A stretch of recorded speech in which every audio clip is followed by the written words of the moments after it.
বাংলাদেশের নির্বাচন কমিশনকে পরীক্ষার মুখোমুখি হতে হবে যে আসলেই তারা সুষ্ঠু নির্বাচন করতে সক্ষম। তাতেও তারা সেই চ্যালেঞ্জ গ্রহণ করতে পারে নাই, কারণ একটা দলকে সন্তুষ্ট করা ছাড়া আর কোনো চিন্তা ভাবনা তাদের মধ্যে নাই। দেশে আসছে চারিদিক থেকে প্রোটোকল, হাইরে প্রোটোকল, এগুলো প্রধানমন্ত্রীরাও এই প্রোটোকল পায় না। সেনাবাহিনী নেমে গিয়ে 4000 সেনাবাহিনী একটা দলের প্রধানকে প্রোটোকল দেয়া লাগছে।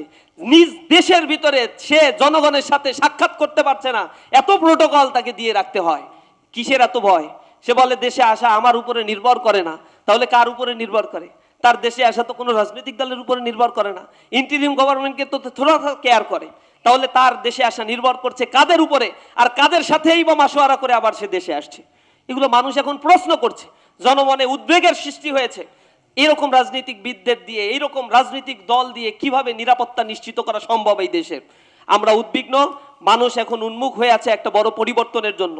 হ্যাঁ ভোটের পক্ষে ক্যাম্পেইন করার ক্ষেত্রে তারা আবার বাধা সৃষ্টি করতে চায়। আমরা বলছি জুলাইকে আইনি ভিত্তি দিতে হলে হ্যাঁ ভোটের পক্ষে জনমত তৈরি করতে হবে। হ্যাঁ ভোট যদি হয় তাহলে আবার একটা দৈত্য দানব বাংলাদেশে তৈরি হবে না, সংবিধান সংস্কার হবে, সংবিধান কাটাছেড়া করতে গিয়ে আবার গণভোটের প্রয়োজন হবে। সুতরাং ইচ্ছা মতো কেউ সংবিধান কাটাছেড়া করতে পারবে না। নির্বাচন কমিশন স্বচ্ছ হবে।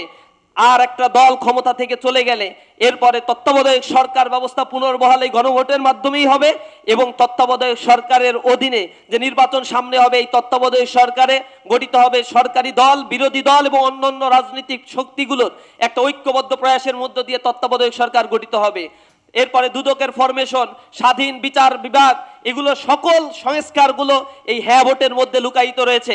সুতরাং হ্যাঁ ভোট যদি সামনে জয়যুক্ত হয় বাংলাদেশে জুলাইয়ের আকাঙ্ক্ষা বাস্তবায়ন হবে। এজন্য ছাত্র জনতাকে আবারও সামনের সারিতে থেকে নেতৃত্ব দিতে হবে। জুলাইয়ের আকাঙ্ক্ষা আমাদের অন্তরে ধারণ করতে হবে। বাংলাদেশ এক পরিবর্তনের জন্য অপেক্ষা করছে, সেই পরিবর্তনের জন্য আমাদের নেতৃত্ব দিতে হবে। আমরা আশা করি জাকপা ছাত্রলীগ সেই নেতৃত্বের ক্ষেত্রে পূর্বে যে ভূমিকা রেখেছে সেই ভূমিকা তারা অব্যাহত রাখবে। বাংলাদেশকে গঠন করার পূর্ব পর্যন্ত আমরা তরুণ সমাজ দমিত হব না। আমরা ক্যাম্পাসগুলোতে দেখতে পেয়েছি, প্রতিটি ক্যাম্পাসে আজ মহাজাগরণ সৃষ্টি হয়েছে। মানুষেরা আজ পরিবর্তনের হাওয়া প্রতিটি ক্যাম্পাসে লেগেছে। তাদের দলের কিছু দলের নেতাকর্মীরা বলে এই ছাত্র সংসদ নির্বাচন নাকি কোনো ধরনের প্রভাব ফেলবে না জাতীয় নির্বাচনে। তো এই সন্তুষ্টি নিয়ে তারা ঘুমাক, আমরা এগুলো নিয়ে বেশি একটা মন্তব্য করব না।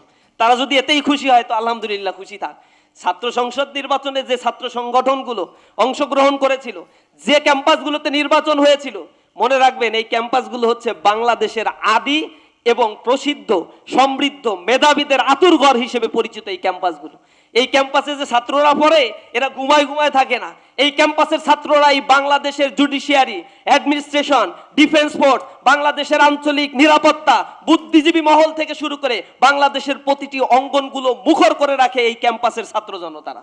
সুতরাং এই ক্যাম্পাসের ছাত্ররা যে সিদ্ধান্ত নিয়েছে তা যদি আপনারা মনে করেন এরপরেও আপনাদের পূর্বতন রাজনৈতিক বন্দোবস্ত আপনারা জাহির রেখে এরপরে আপনারা ক্ষমতায় গিয়ে আবার পূর্বের রাজনীতি করতে থাকবেন, তাহলে সময়ের অপেক্ষা করেন।